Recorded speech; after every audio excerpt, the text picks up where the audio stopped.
ঈদের রাতে আল্লাহ প্রথম আসমানে কি করেন? এই রাতে আকাশে কি হয়? আল্লাহ তাআলা ফেরেশতাদের কি বলেন? রমজানের শেষ রাতই হল ঈদুল ফিতরের রাত।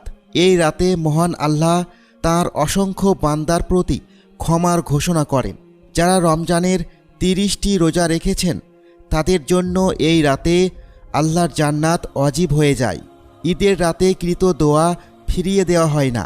ঈদের রাতে ইবাদতকারীর অন্তর কিয়ামতের দিন মরবে না।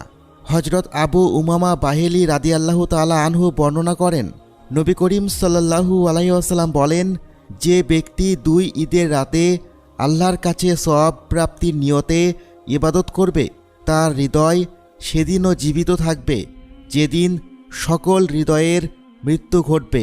ঈদুল ফিতরের রাতকে পুরস্কারের রজনী বলার কারণ হলো আল্লাহ তাআলা শ্রমিকদেরকে বিনা হিসেবে